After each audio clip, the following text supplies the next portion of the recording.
He wrote the song that made Foster famous, and now he is the one confirming that his little brother is gone.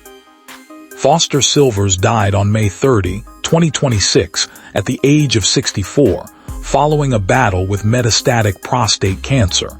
He died in hospice care. His brother Leon Sylvers confirmed the news.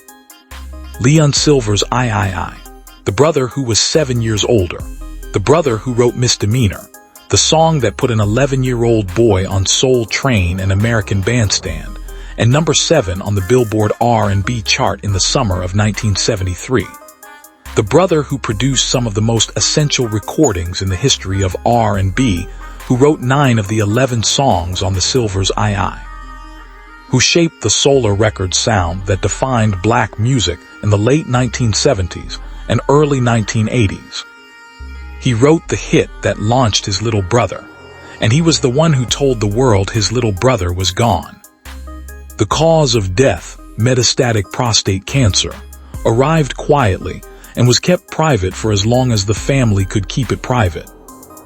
A musician who worked closely with Foster in his final years shared the most specific, most personal window into what those final months looked like. He wrote, "I watched you fight this thing in the last 2 times I saw you, already missing our talks on everything and the way you beamed with pride when I came to town to work with you." He beamed with pride, that phrase, in his final months, with metastatic cancer. When someone came to town to make music with him, Foster Sylvers lit up, because the music was always the thing. It had been the thing since his mother recognized something extraordinary in her children and built a family around the sound. It had been the thing since Leon handed him a lyric sheet at 11 years old. It had been the thing through all the complicated decades that followed, the legal troubles, the quieter career, the reinventions. The music was still the thing at 64, still enough to make him beam. His daughter Erin wrote on Facebook, "Rest well, Daddy, I love you so much."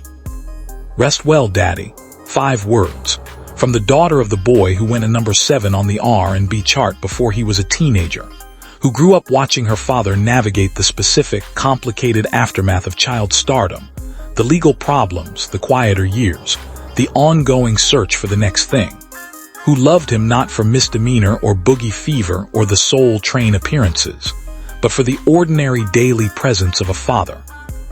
Pat Sylvers, Angie Sylvers, the sisters who appeared on Foster's second solo album, Foster Sylvers featuring Pat and Angie Sylvers, 2 girls who performed alongside their younger brother before most children their age had even picked up a microphone. They are grieving in the private, family way that the Sylvers have always grieved, because the losses have not been gentle to this family. Foster's passing is the latest tragedy to affect the Sylvers family. Brother Edmund Sylvers died from lung cancer in 2004, while youngest brother Christopher Sylvers died in 1985 at just 18 years old. 3 brothers, gone across 4 decades. Christopher at 18 in 1985.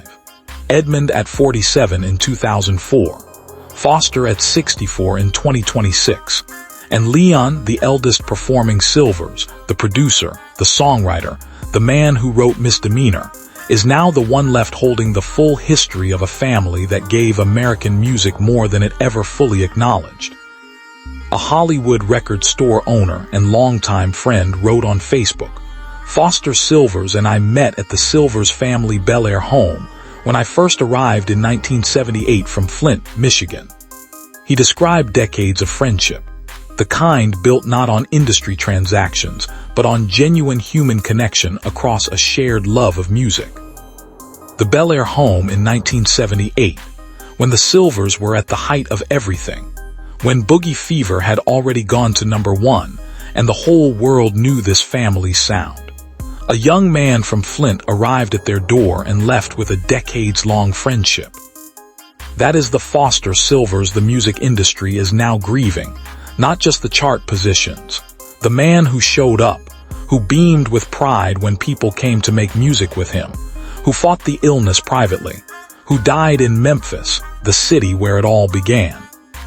Foster Sylvers, February 25, 1962, May 30, 2026. The boy who went to number 7 at 11 years old.